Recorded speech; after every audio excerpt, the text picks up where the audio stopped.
Brasil, buenas tardes en España. Me presento, soy Mercedes Blázquez, directora adjunta de la Cámara de Comercio Brasil-España. Voy a dar unos minutos a que toda la audiencia pues, se vaya conectando. Mientras tanto, pues os agradezco a todos vuestra presencia virtual en este webinar. Es un webinar que se marca dentro de la estrategia de la Cámara de Comercio Brasil-España de fomentar las líneas estratégicas de sus comités sectoriales, el Comité de Digitalización, el Comité de Sostenibilidad y Transición Energética, que es el que hoy nos ocupa, el Comité de Infraestructura e Inversión y el Comité Jurídico Legal. Hoy vamos a realizar el primer webinar sobre el contexto energético actual en España y en Brasil. Nos acompañan grandes ponentes, personas muy relevantes en el contexto del sector energético y la transición energética, tanto de España como de Brasil. Este webinar pues, tiene la intención, por esto la hora, de poder llegar a ambos mercados. Voy a presentarlos rápidamente. Está con nosotros Giovanni Machado, que va a hacer la primera ponencia sobre el contexto energético en Brasil.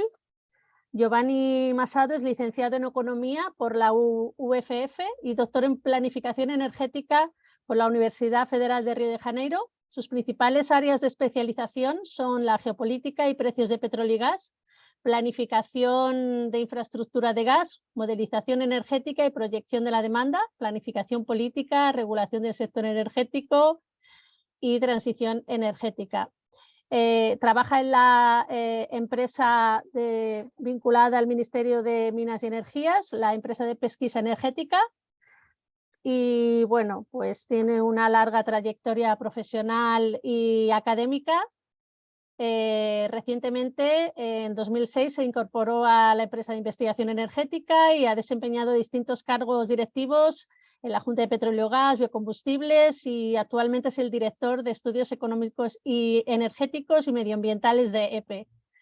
Pues Giovanni, muchísimas gracias por tu presencia, por conectarte desde Brasil, y si te parece bien, voy a hacer yo misma, voy a compartir tu pantalla para que puedas, en fin, contarnos más sobre el contexto energético en Brasil, la situación actual. Muchas gracias.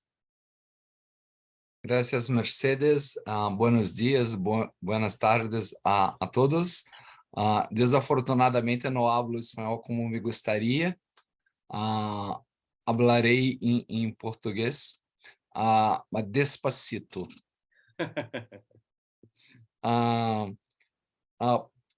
Seguinte,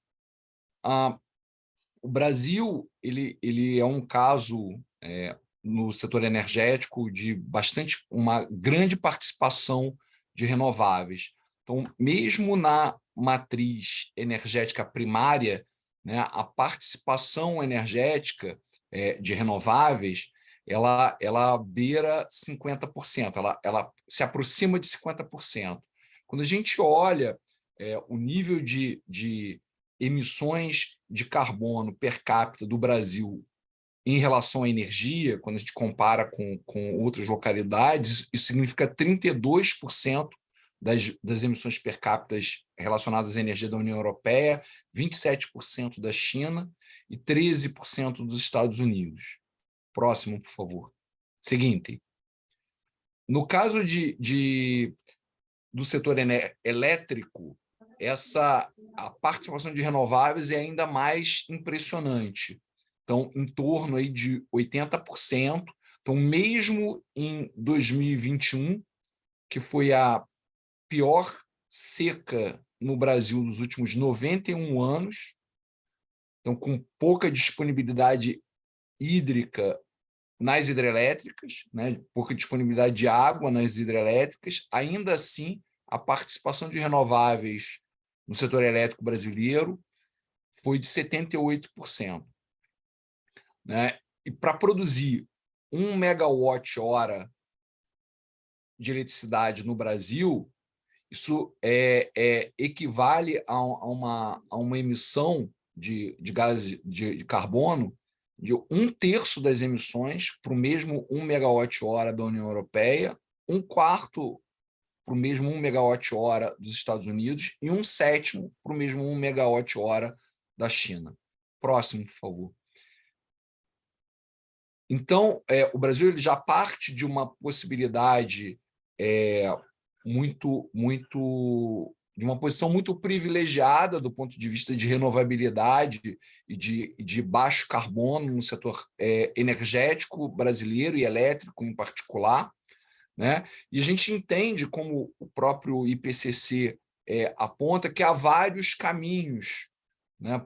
Não há um caminho único para atingir a neutralidade climática, né? Então, os países eles podem aproveitar as suas estruturas, as suas oportunidades e, ao longo do tempo, fazer caminhos distintos. E no Brasil, existem grandes oportunidades, tanto para renováveis, quanto para bioenergia em particular, hidrogênio de baixo carbono, o uso, né, de técnicas de captura e estocagem de carbono, e os chamados BECCS, né, a bioenergia com captura e sequestro de carbono, que equivale a emissões negativas. E a possibilidade de usar áreas degradadas do solo para reflorestamento e restauração da cobertura vegetal. Seguinte,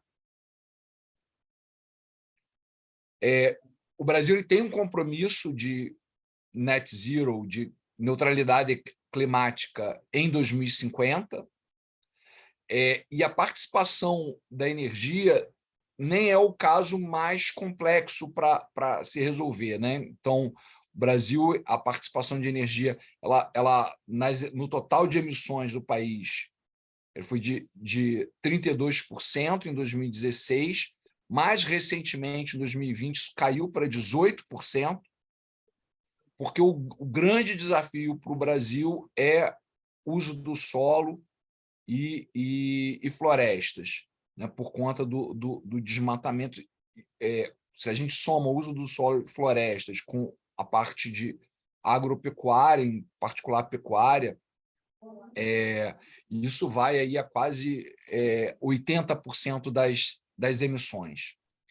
E há já uma série de medidas, né, e políticas de mitigação para os diferentes setores. Importante destacar que não há uma solução única, né, um one size fits all, como falam os americanos. Então, as empresas elas têm porte financeiro diferente, possibilidades tecnológicas diferentes, e a gente tem que oferecer um leque de possibilidades ao longo do tempo para que haja a descarbonização da melhor maneira possível. Próximo, por favor. Seguinte.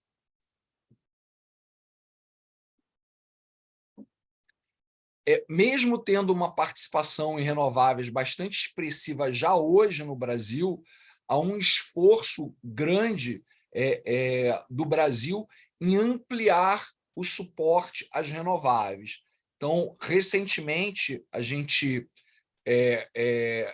aprovou, né, uma nova lei para estímulo de micro e mini geração distribuída, com bastante destaque, no caso brasileiro, para solar fotovoltaico, e também estamos avançando no arcabouço legal e regulatório para eólico offshore, no Brasil, que tem um potencial enorme. Seguinte. Além disso, também tem um suporte em novos programas, tanto para reforçar a participação de biocombustíveis no Brasil, quanto para migrar as refinarias para transformá-las em biorrefinarias ou em complexos energéticos no futuro, né? Então, introduzindo o HVO, né, o diesel verde, o bioquerosene de aviação, o hidrogênio de baixo carbono. E uma série de programas novos para desenvolvimento também de e-fuels, né, combustíveis sintéticos renováveis, hidrogênio de baixo carbono, então uma biobunker para navios, enfim, uma série de novas gerações de biocombustíveis avançados que são importantes, sobretudo, para aqueles segmentos de difícil descarbonização, os chamados hard-to-abate sectors. Seguinte. Em particular, no caso do Programa Nacional do Hidrogênio,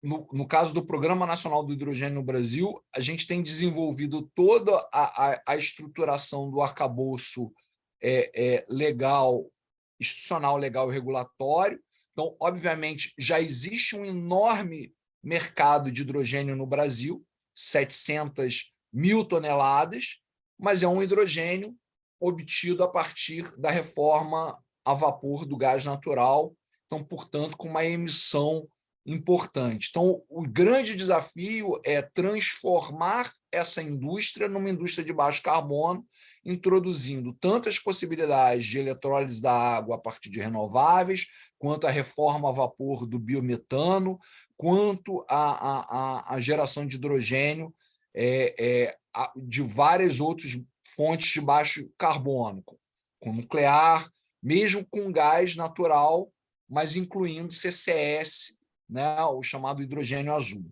E a gente tem tido uma abordagem bastante ampla, olhando os vários aspectos do programa, então, desde o desenvolvimento de bases tecnológicas até o desenvolvimento de recursos humanos, a parte toda de planejamento energético, uma revisão para aperfeiçoamento e solução de lacunas legais e regulatórias para hidrogênio e seus de baixo carbono e seus derivados, uma parte sobre crescimento de mercado e competitividade, uma parte sobre cooperação internacional. Seguinte,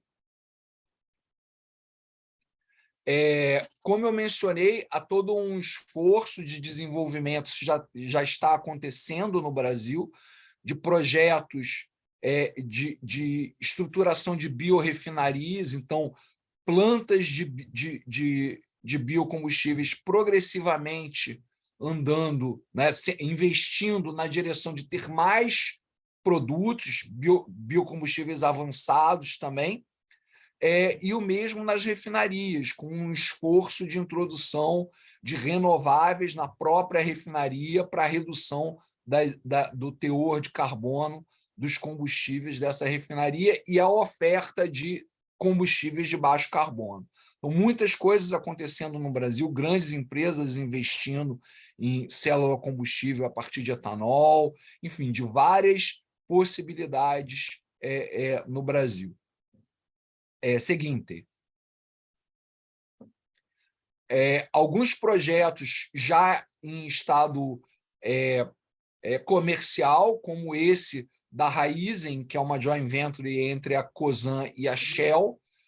A Shell ela assinou um contrato de fornecimento de biometano para a Yara, uma multinacional da área de fertilizantes que já produz no Brasil, para que ela use biometano nos seus reformadores para fazer uma amônia verde a partir de biometano. E, obviamente, uma série de esforços ainda no nível de pesquisa e desenvolvimento para o desenvolvimento de combustíveis sustentáveis de aviação, inclusive com a possibilidade disso virar um mercado para hidrogênio de baixo carbono, uma vez que essas rotas de biocombustíveis avançados elas requerem hidrogênio, algumas dessas rotas requerem hidrogênio para o hidroprocessamento dos óleos vegetais. Seguinte. Outro ponto muito interessante, que já há um primeiro projeto comercial no Brasil, de BECCS, de bioenergia com CCS, com captura e armazenamento de carbono, a partir de uma planta de produção de etanol com base em milho, que é próxima às estruturas geológicas que permitirão o armazenamento de carbono no subsolo. Esse projeto está em andamento e tem uma previsão de, nos próximos anos, entrar em operação. Está na fase de avaliação de viabilidade técnica e econômica. Seguinte, mesmo na área de óleo e gás, que é uma indústria importante para o Brasil, há grandes esforços de migração de expertise para combustíveis de mais baixo carbono e renováveis. Então, vários dos projetos anunciados e entrados no órgão de licenciamento ambiental no Brasil para eólico offshore são por empresas de óleo e gás, né, vários dos projetos. Há várias ações de empresas de óleo e gás investindo em parques solares, em parques eólicos, em biocombustíveis, e numa lógica também de eficientização das suas estruturas, com uso de transformação digital, eficiência energética, eletrificação de estruturas, o que permite também a conexão, uma conexão, digamos, mais orgânica, né, mais natural com as renováveis disponíveis. Inclusive com investimentos já anunciados, ainda em nível de P&D, mas de produção de hidrogênio verde pela Shell, por exemplo, no Brasil, no Porto do Açu, e vários outros grandes projetos anunciados, por exemplo, no Ceará e no estado de Pernambuco, com base em renováveis variáveis, né, hidrogênio verde. Seguinte, só para fazer uma consolidação, um wrap-up, a transição energética no Brasil e a busca pela neutralidade climática em 2050, ela é baseada muito fortemente na bioenergia, nas renováveis, na eficiência energética e no hidrogênio de baixo carbono. Mas a gente entende que a nuclear e o gás natural também terão papéis nesse processo, inclusive como indutores e financiadores de uma maior inserção de renováveis na matriz, particularmente para os setores de difícil abatimento. A gente tem clareza, né, de que tem potencial em todos os setores, mas particularmente nos setores de difícil abatimento de emissões, porque aquilo que é eletrificável, a gente já tem uma participação de renováveis muito elevada, como eu mostrei, e a gente tem clareza de que a transição energética ela é uma maratona, ela não é uma corrida de 100 metros. Tem muito esforço a ser feito, muitas coisas a serem desenvolvidas, muitos caminhos possíveis, e o que a gente precisa é encontrar um leque de soluções que atenda aos mais diferentes tipos de empresas e famílias. Então, por isso que a gente entende que também o óleo e gás é parte da equação, e como a gente tem visto no Brasil já uma série de ações nesse sentido de reduzir a pegada de carbono dessa indústria. E aí, acima de tudo, a visão política que a gente tem é de obter o máximo benefício das vantagens competitivas nacionais já existentes, enquanto a gente cria outras, em particular a requalificação de ativos existentes, de forma que a gente possa reduzir o custo de transformação da infraestrutura energética para a entrada dessas novas fontes energéticas, das novas tecnologias. Como eu já falei, existe um grande papel para a bioenergia, particularmente para a BECCS no Brasil, porque pode significar emissões negativas, eletrificação com base em renováveis, inclusive por via do hidrogênio de baixo carbono, mas, mais uma vez, chamando a atenção, tecnologias de captura e sequestro e armazenamento de carbono também são importantes, porque a gente tem um potencial ainda muito significativo remanescente de gás natural, e a nuclear ela pode ajudar em todo esse processo de segurança energética e confiabilidade no sistema. para terminar, falar das possibilidades que a gente também acha como muito importantes de remoção de carbono, não só redução das emissões de carbono, mas as possibilidades que o Brasil tem de remoção de carbono, o que cria possibilidades de offsets, né, de compensações ambientais, sobretudo uma grande possibilidade de tornar mais custo efetiva a transformações de setores de difícil abatimento por via de mercado de carbono, um mercado de carbono estruturado e compatível com as regras internacionais, de tal forma que a gente possa ter fungibilidade do mercado brasileiro com os mercados internacionais de carbono. Bom, seguinte, era tudo que eu tinha para falar hoje e estou à disposição para perguntas na sequência do evento. Muito obrigado, Mercedes, e agradeço pelo convite e pela oportunidade e me felicito com meus colegas de painel. Muy obrigada, muchas gracias Giovanni. Agradecemos también la participación de la empresa de investigación energética EPE, Ministerio de Minas y Energía de Brasil, y agradecemos también a la Embajada de Brasil en España por habernos colocado en contacto con vosotros. Gracias por la excelente y de altísima calidad técnica tu presentación.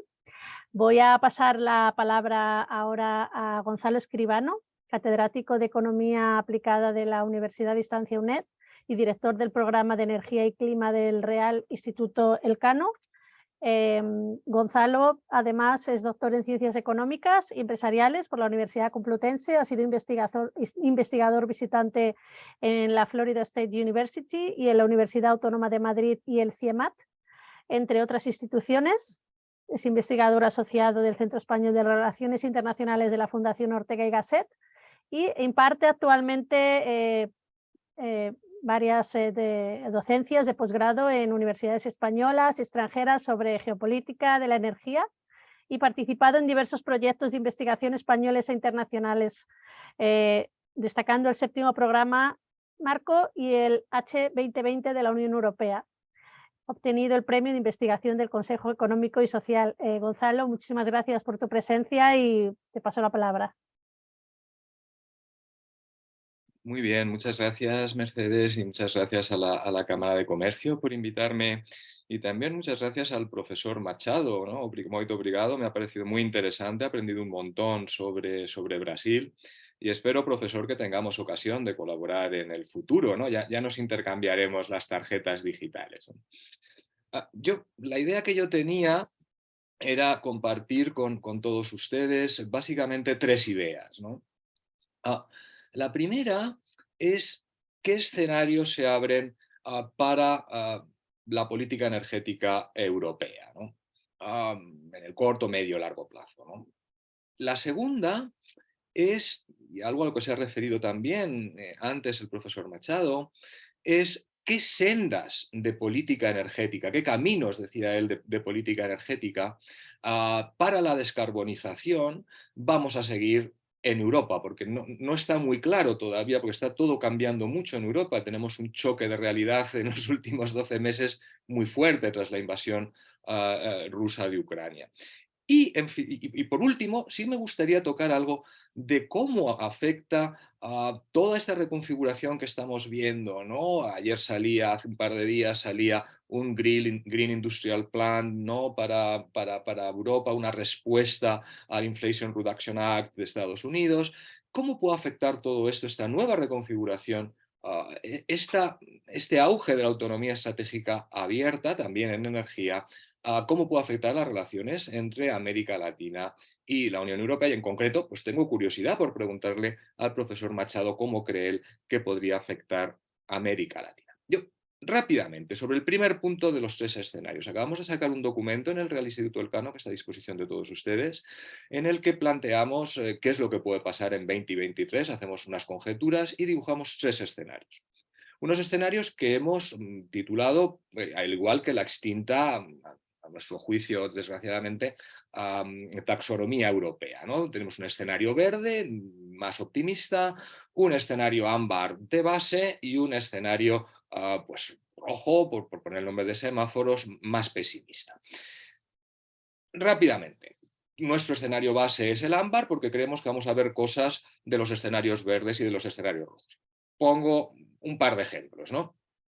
Bueno, es verdad que hemos salido de la COP en Egipto, donde la Unión Europea sí que ha sido capaz de mantener la ambición climática, incluso amenazando con irse si no salían pérdidas y daños.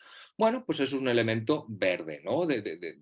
Optimista. Es verdad que probablemente vamos a tener en España y en Europa planes nacionales integrados de energía y clima que van a aumentar la ambición en los próximos meses y también eso es un elemento positivo. Vamos a ver probablemente un cierto acuerdo, una cierta convergencia sobre diseño de mercado, veremos a ver en qué punto y cómo nos acordamos, pero ahí estamos ahí entre el verde y el ámbar, ¿no? Porque no tenemos claro que vaya a haber un gran consenso, creemos que va a generar muchos irritantes, estoy seguro que Marta Di Verdola nos va a abundar sobre esto, ¿no? Y bueno, evidentemente tenemos elementos más preocupantes. Por poner algunos casos, ¿no? Que nos lleva más al ámbar. Bueno, pues tenemos ahora a Alemania que nos ha dicho que va a apostar también por el hidrógeno azul descarbonizado, cuando antes se apostaba más por el verde, ¿no? Es un escenario más ámbar. Tenemos Bélgica que acaba de prorrogar vida de centrales nucleares por 10 años y Alemania por unos meses. Más escenario ámbar, ¿no? Más de business as usual, lo que estábamos haciendo sin tanta ambición climática. Y tenemos algunos elementos rojos. Tenemos Alemania que acaba de abrir una de las mayores minas a cielo abierto de carbón de Europa, ¿no? Y tenemos un aumento importante en las emisiones de CO2 y mucha generación con carbón en buenas partes de Europa. Es decir, tenemos un escenario en el que por motivos de emergencia geopolíticos debido a la invasión de Ucrania por parte de Rusia y a una mala planificación por parte europea y un exceso de dependencia de Rusia, que esto también es verdad, pues ahora tenemos unas medidas de emergencia que hay que tomar, pero que rápidamente hay que explicar que son de emergencia, que son de urgencia y que tenemos que pasar a escenarios más verdes lo más rápido posible. Pero es verdad que en el corto y medio plazo pues vamos a tener medidas de toma y daca. Todavía no ha sido capaz la Comisión Europea, y esto es de hace 2 días, de decirnos qué es el hidrógeno verde, qué consiste el hidrógeno verde, qué es la adicionalidad, qué hay con la correlación. Es decir, estamos muy en mantillas todavía y nos da mucha envidia que nuestros amigos americanos dicen, ¿qué es hidrógeno verde? Me da igual, pero yo doy una subvención de $3 al kilo. Y ahí nos olvidamos de los problemas, ¿no? Y eso es lo que está levantando mucho, yo creo, el impulso en la Unión Europea. Segundo punto. ¿Qué sendas, ¿no?, de descarbonización tenemos? Hay unas sendas tecnológicas, como las que aducía antes el profesor Machado, y no todo el mundo tiene las mismas sendas de descarbonización tecnológica que tiene la Unión Europea. En la Unión Europea pues no nos gusta la captura y el secuestro de carbono, pero en el Golfo Pérsico es fundamental. A nosotros los biocombustibles pues los tenemos de lado, o el biometano, pero para Brasil es fundamental. En fin, hay distintas sendas de descarbonización, pero también de políticas energéticas. Básicamente 3. Tenemos una senda de política energética liberal basada en intervenciones de mercado, tenemos precios del carbono, un mercado de LTS, tenemos intervenciones sobre incentivos de precios, tenemos una senda más regulatoria, más de intervenciones, de prohibiciones, de objetivos. Bueno, es una senda diferente y tenemos finalmente una senda descentralizada, más grassroots, donde el ciudadano está más en el centro de la transición energética.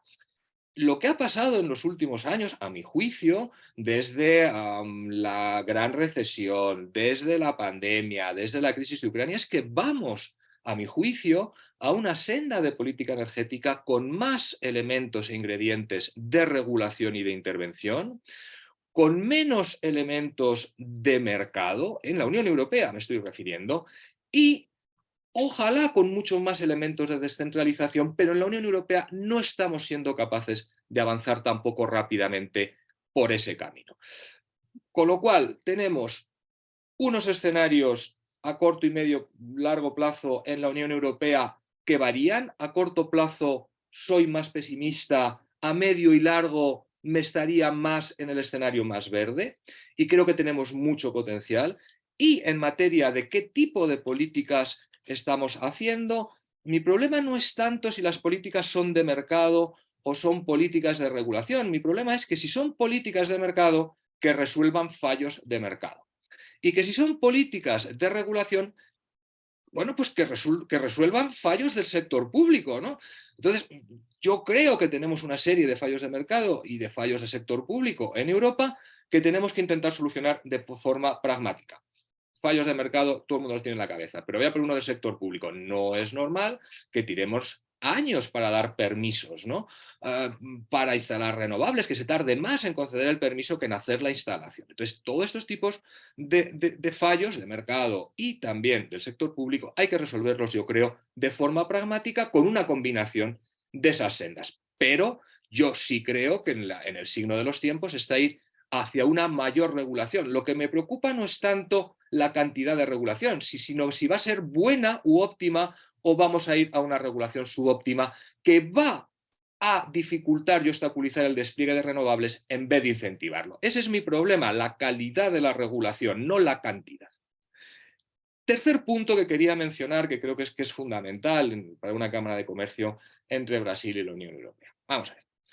El Inflation Reduction Act ha sido un wake-up call para la Unión Europea. Ahora nos hemos sacado un nuevo plan industrial del Green Deal. Pero hay que ver cómo afecta eso a las relaciones con América Latina y en concreto con Brasil.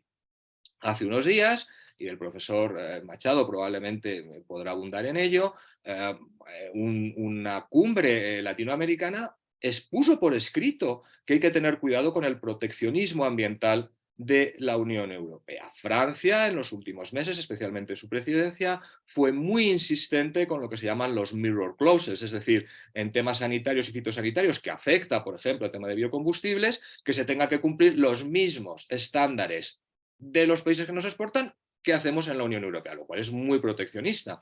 Tenemos un Border and Carbon Tax Mechanism, un CBAM, que va a entrar en vigor y que ya sabemos que por los estudios que ha hecho la UNCTAD, Brasil va a ser el principal perjudicado, porque es de los pocos que exportan acero a la Unión Europea. Es decir, tenemos todos unos elementos de esta nueva política europea basada en el friendshoring, pero también en el greenshoring, es decir, vamos a tener elementos cada vez más estrictos y restrictivos del comercio con muchos criterios de sostenibilidad, y esto es verdad que supone irritantes para las relaciones energéticas y comerciales entre la Unión Europea y Brasil, pero también ofrece nuevas oportunidades. Nosotros estamos trabajando ahora con un colega, sacaremos el paper en el Real Instituto del Carno en las próximas semanas. Por ejemplo, un campo que es muy importante y por el cual también en América Latina hay mucha preocupación, que es el tema de los fertilizantes. Bueno, en todo el mundo, ¿no? Tenemos una crisis de fertilizantes, hay un grave déficit de amonía en América Latina, el tema de Rusia nos ha pillado a todos muy mal, México tiene una crisis de fertilizantes brutal, se han expresado en repetidas cumbres que esto del tema de los fertilizantes es un tema fundamental de seguridad alimentaria. Claro, esto muchas veces en Europa nos pilla un poco de lado, pero para nuestros colegas en América Latina, no digamos en Asia, no digamos en África, es fundamental, ¿no? Y tenemos que tener empatía con eso. Bueno, pues el tema del hidrógeno con el CBAM es un elemento fundamental para crear cadenas de valor, por ejemplo, en el sistema de fertilizantes brutal. Bueno, perfectamente podría utilizarse ese hidrógeno verde en Brasil para generar fertilizantes verdes, acero verde, manufacturas verdes, porque probablemente, a mi juicio, creo que hay más elementos de interdependencia y de cooperación y de potencial ahí, en esa cadena industrial de valor, que no en exportar hidrógeno verde de Brasil a la Unión Europea, que sinceramente lo veo muy difícil, lo veo muy lejos, y creo que eso tiene más un alcance regional.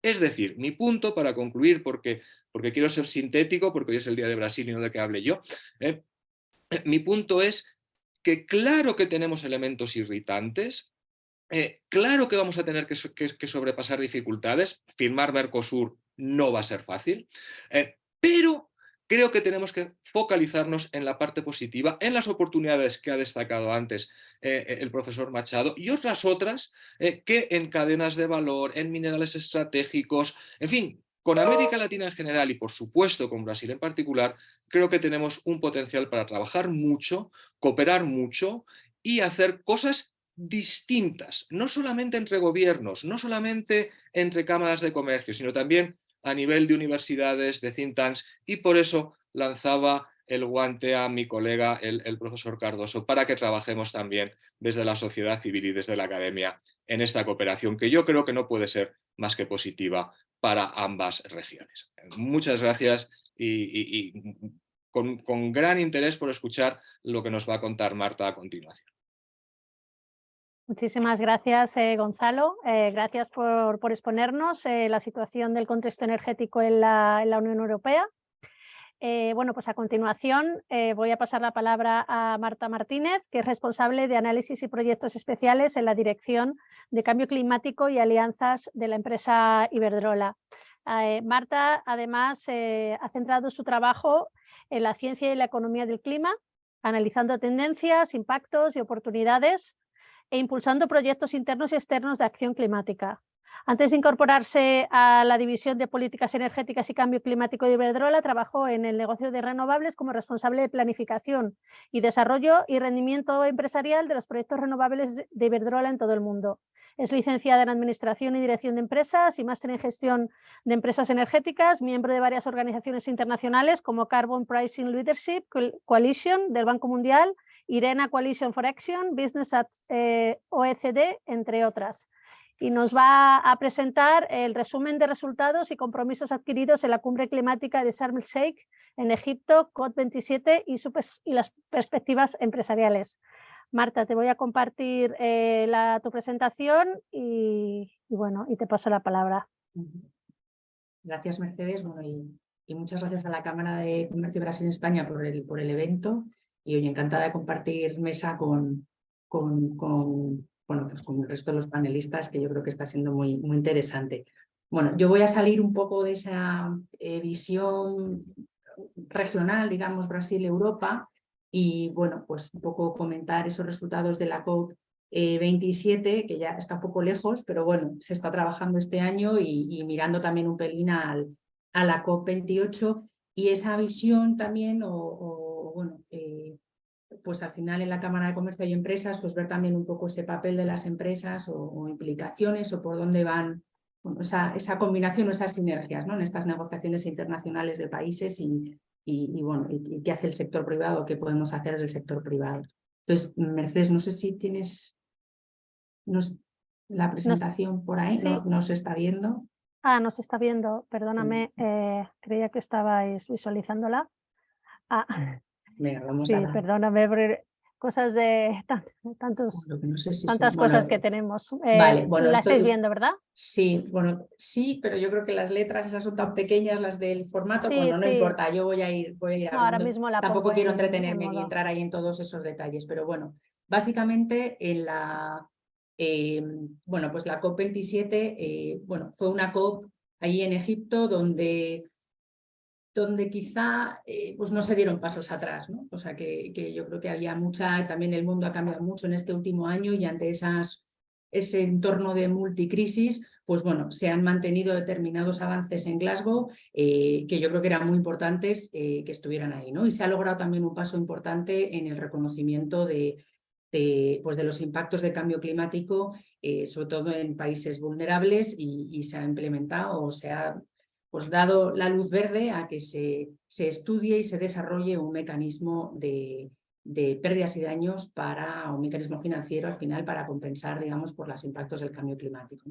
Entonces, como decía, se ha mantenido el respaldo por todos los países al objetivo de 1,5 grados. O sea, ese sigue siendo el objetivo, ¿no? No se ha modificado nada en ese sentido. Y es verdad que tampoco se han dado pasos a la hora de dar señales de una mayor ambición o en la reducción y en la eliminación progresiva de los combustibles fósiles, ¿no? Que también era algo, por tanto se mantiene un poco esa decisión política también acordada en Glasgow.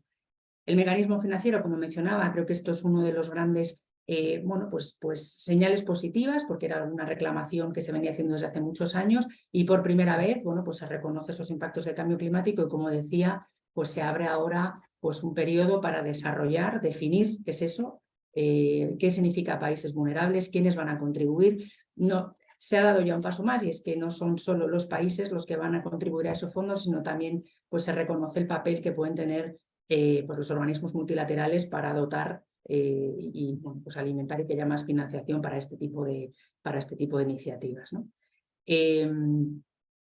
Se ha avanzado también el tema de los mercados voluntarios de carbono, pues es un tema también importante donde se ve que eso puede ser un dinamizador de acción climática, pues, pero bueno, es un proceso muy técnico, muy complejo, se han dado pasos, quedan cosas también en la implementación por decidir, pero bueno, ahí también se avanzaron en detalles, aunque bueno, queda mucho también por hacer durante el año 2023, ¿no? Y por último, el tema de adaptación, donde, bueno, pues donde se lanza un plan o un poco ese plan de trabajo para que haya un objetivo global de adaptación, y aquí bueno, pues tendrán que definir pues qué métricas se van a utilizar, qué temáticas se van a abordar y cuál va a ser esa metodología para determinar o para primero cuantificar ese objetivo y definir un poco los avances, ¿no? Y en paralelo con estos anuncios, perdón, con estos avances en las negociaciones en sí, en el marco de los países, pues también yo creo que durante la COP27 hubo también bueno, pues anuncios políticos y empresariales importantes, ¿no? Por ejemplo, bueno, pues desde Estados Unidos se lanzó el acelerador de la transición energética como un mecanismo también de alguna manera ligado a la reducción de emisiones y a la titulización, digamos, de esas reducciones de emisiones, ¿no? Una especie como de créditos también.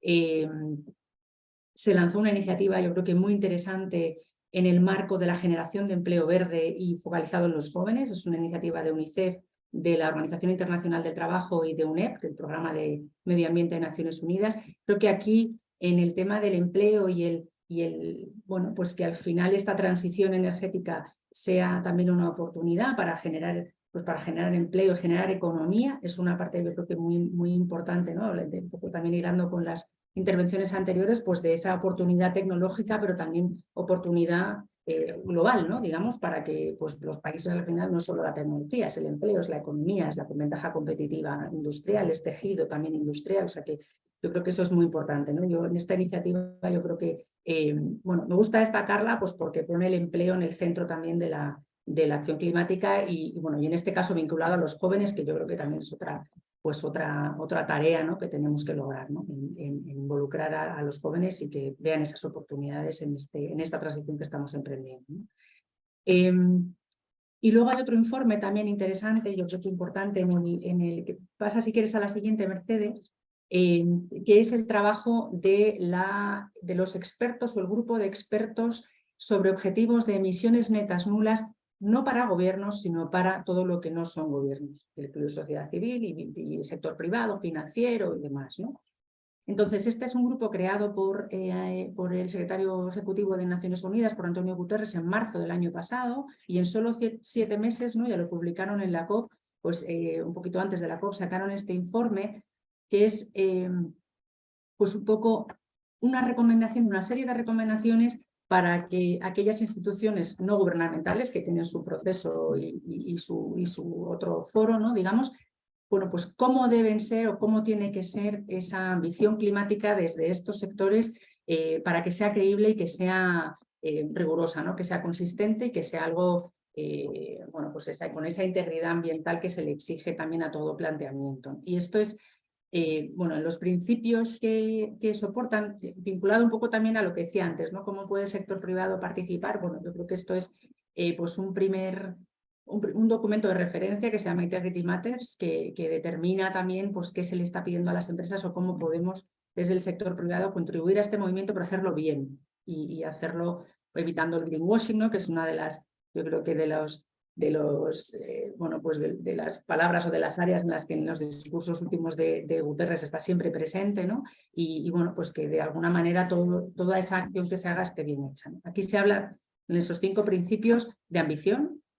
O sea, primero que tengamos todos una ambición pues que refleje, que esté alineada con los objetivos del Acuerdo de París y del 1.5 y encaminado también a hacer los mayores esfuerzos para las máximas reducciones en 2050, ¿no? Maneras de llegar al 1.5 a finales de siglo puede haber varias, pues con más reducción neta, más rápida, inicial o descansando también en emisiones negativas y en cosas, ¿no? Más tarde. O sea, que maneras de llegar al 1.5 hay muchas. Aquí lo que se exige también es que se hagan los mayores esfuerzos para llegar a net cero en 2050, con integridad ambiental y demostrado con unos planes de transición potentes, alineado también o basado en la ciencia y en la verificación por terceros, y que tengan en cuenta también los valores de la equidad y de la justicia, ¿no? Y esto es con las personas y también se integra ahí, está luego en las recomendaciones en la número 7, es una transición justa, pero una transición justa para las personas y una transición también alineada con la naturaleza, la biodiversidad y no generando impactos en otro lado, ¿no?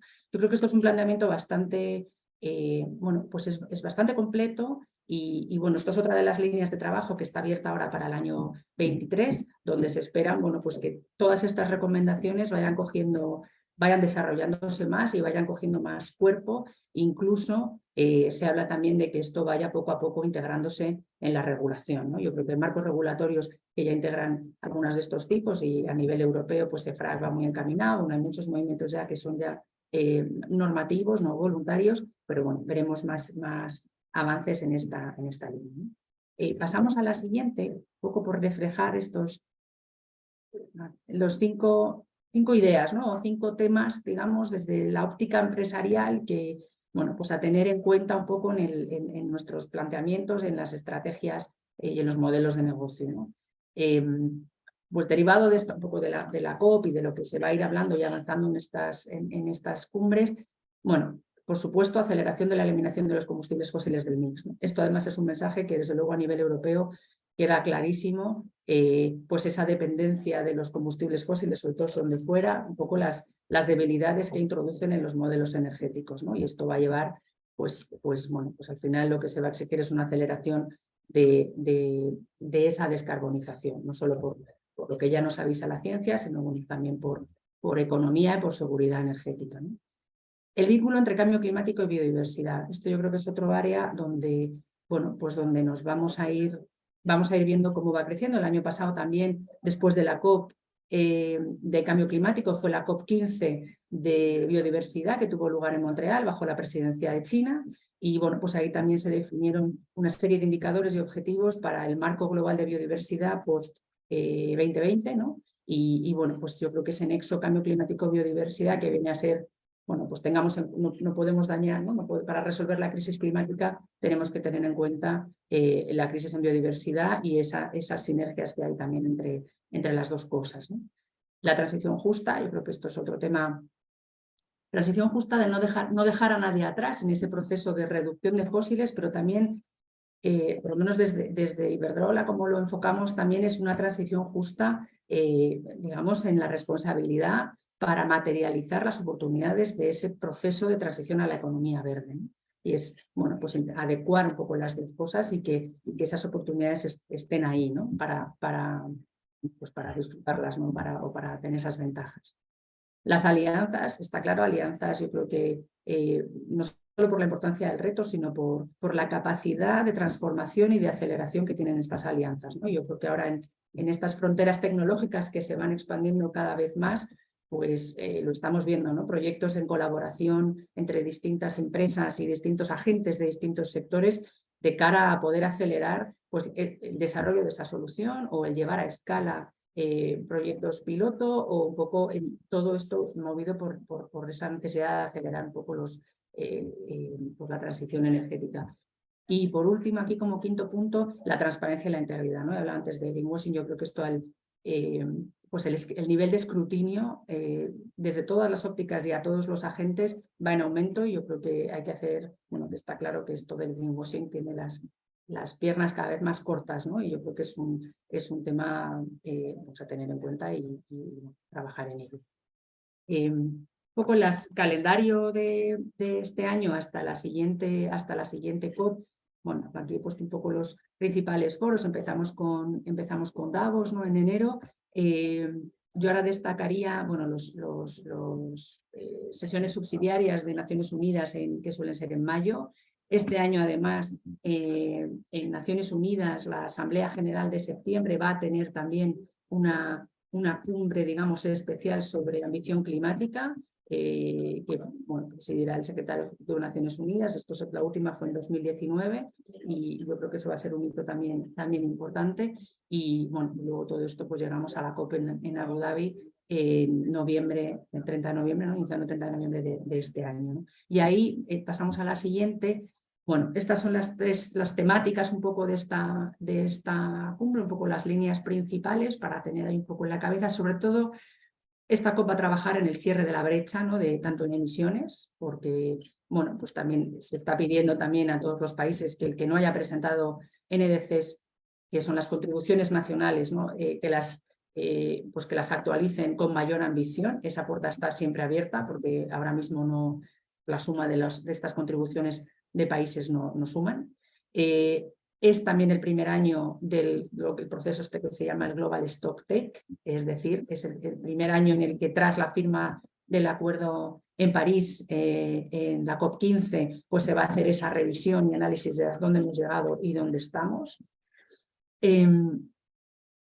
Se va a trabajar la otra brecha que hay allí importante, es la brecha de financiación. No se ha llegado al objetivo de 100.000 millones de dólares para la acción climática al año, anuales al año 2020. Hay que conseguirlo y además pues hay un plan de trabajo para tener un nuevo objetivo pasado 2025. Se tendrá que implementar el fondo de pérdidas en años y definir pues toda la gobernanza y muchos digamos, conceptos que hay ahí, eso cómo se va a definir y quién va a aportar y a qué países, quiénes van a ser los destinatarios. Y el tema de la adaptación, esa es otra brecha también, ¿no? Yo creo que vemos desde hace, pues al final los desastres naturales están ahí y vemos que la acción y el trabajo en adaptación pues tiene que ir en paralelo con el trabajo de mitigación. Es decir, hay que seguir trabajando a toda velocidad y con todos los esfuerzos en mitigar y en reducir emisiones, pero lo que está claro es que si no se hace ese trabajo en adaptación, pues bueno, hay daños que hay que prepararse ya, ¿no? De evitar los peores escenarios haciendo mitigación, pero hay que estar también preparado para los daños y los impactos que van a venir, ¿no? Y de ahí un poco ese programa de trabajo también para ver cómo se mide y cómo se contribuye al objetivo global de adaptación, ¿no? Y definir qué es eso. Y luego, por último, yo creo que sobre todo eso igual quizá más en septiembre, pero bueno, este grupo de expertos, que es un tema más de empresa, pero yo creo que también es un tema muy importante, ¿no? Y por último, concluía con pasamos. Esta es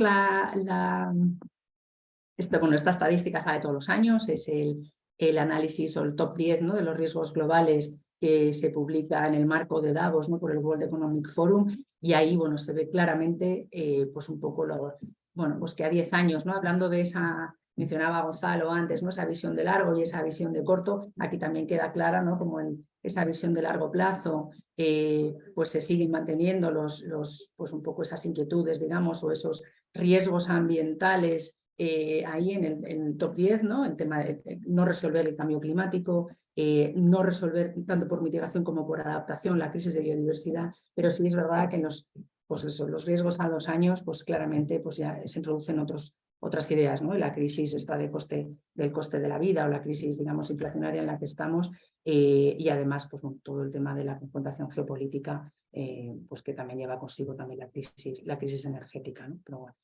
Y lo dejo aquí. Ya pasamos para continuar la conversación.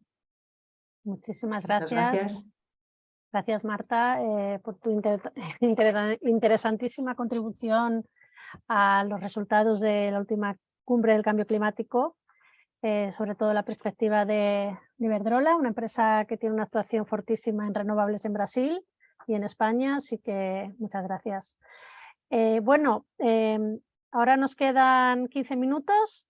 Me gustaría pues animaros a la audiencia a que hagáis vuestras preguntas, perdón, a que hagáis vuestras preguntas y de momento yo voy aquí a hacerle un par de preguntas que me han hecho en privado.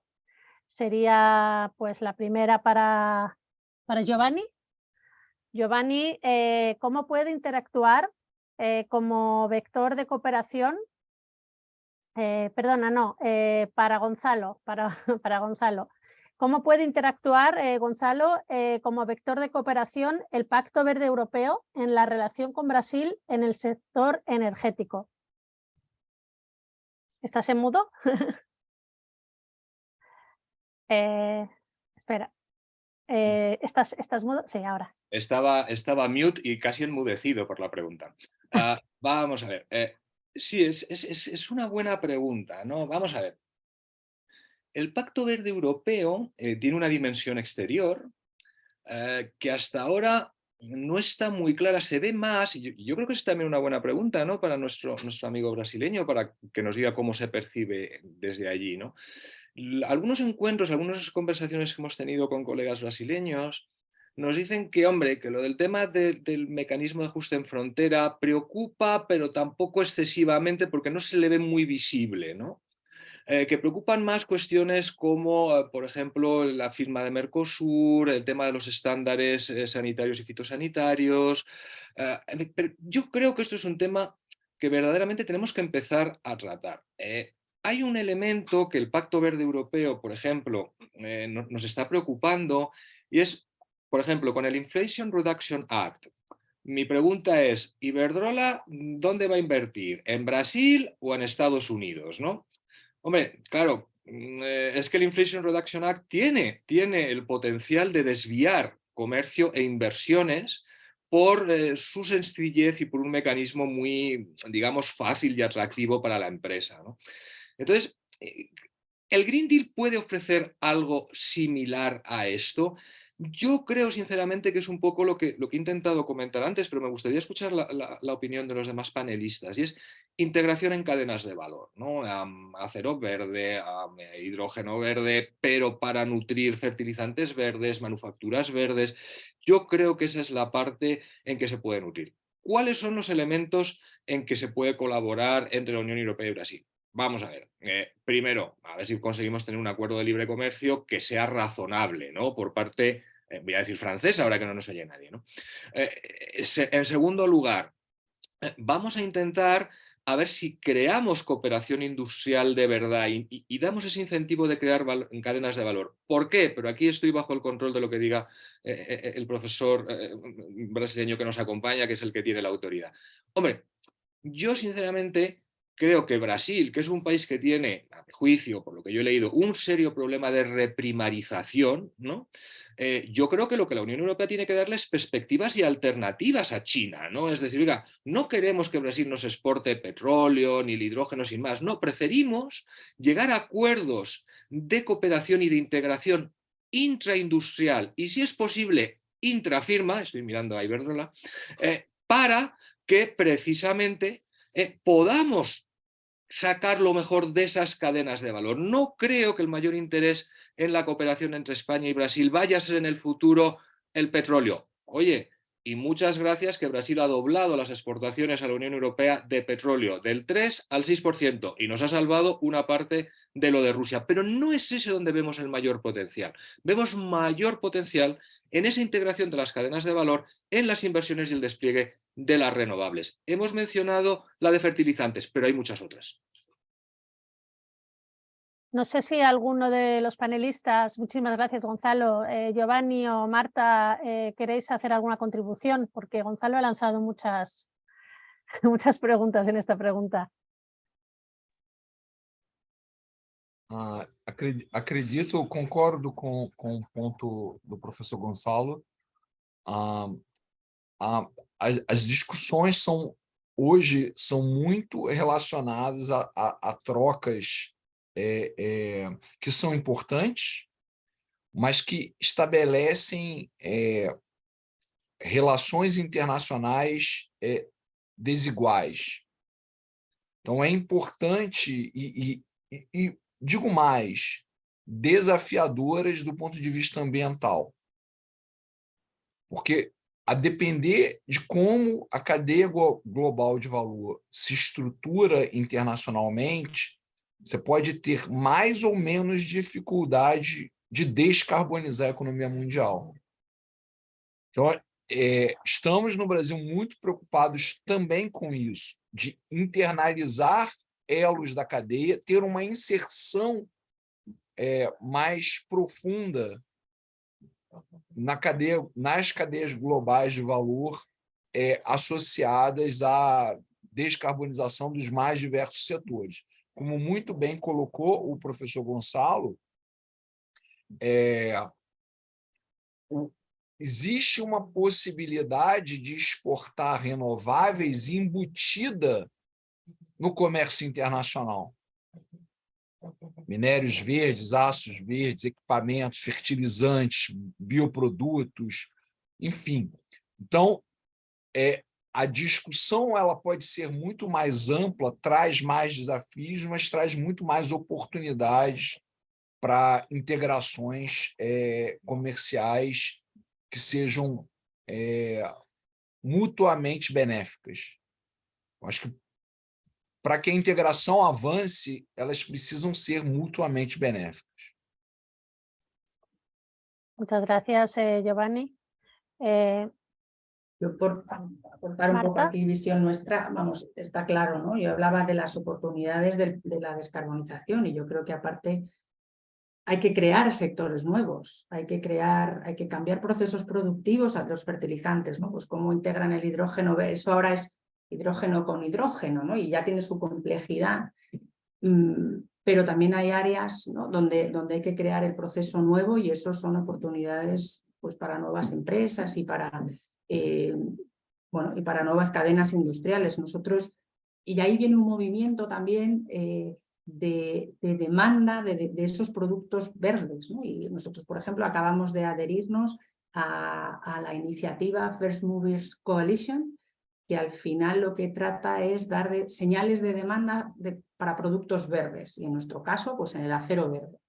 De tal forma que pues, queremos como empresa queremos que haya más acero verde en el mercado y estamos también pues, colaborando con nuestra cadena y nuestros proveedores para ver qué iniciativas se están haciendo y cómo podemos pues ayudar a que eso se desarrolle antes, ¿no? Y luego, pues España y Brasil son dos países con una capacidad de renovables enorme y ahí también hay otra ventaja, otra oportunidad que está ahí, y ese desarrollo de renovables que al final pues, acaba en una energía más competitiva, más barata, es también un factor de ventaja competitiva para otras industrias intensivas en energía que quieran pues, implantarse en estos territorios donde tienes la energía en la puerta, ¿no? Y es una energía pues más competitiva, ¿no? Y eso es un poco el reto, ¿no? El desarrollar todo eso y hacerlo pues a la velocidad a la que también hay que desarrollarlo. Pero yo creo que se abre ahí un abanico, ¿no? Tanto en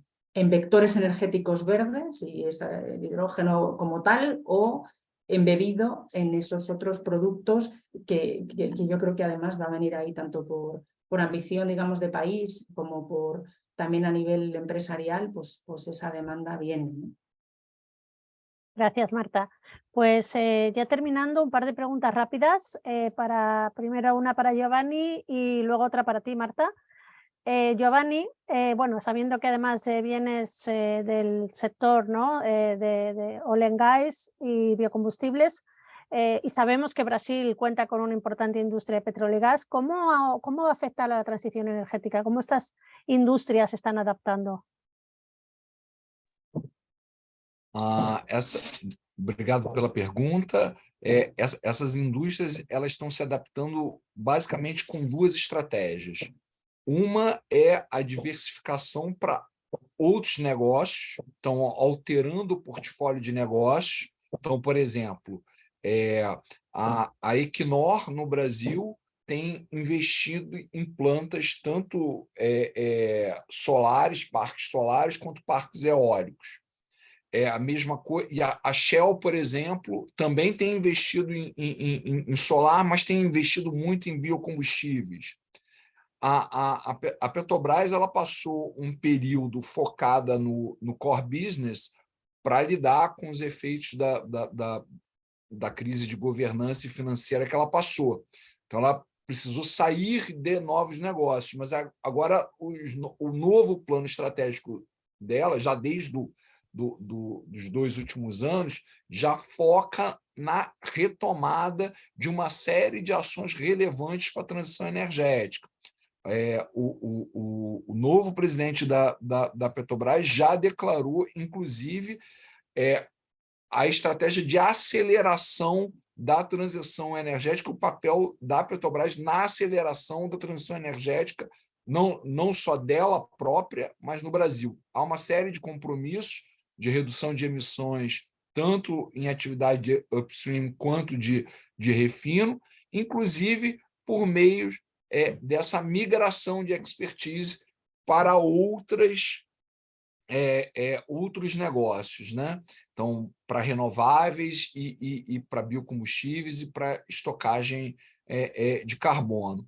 Além disso, também é importante a outra estratégia. Então, uma estratégia é essa, de diversificação de portfólio, aumentando a participação em renováveis e biocombustíveis, e a outra é a integração de tecnologias de uma forma em modelos híbridos, né? Então, a Petrobras está anunciando a entrada em novas unidades de produção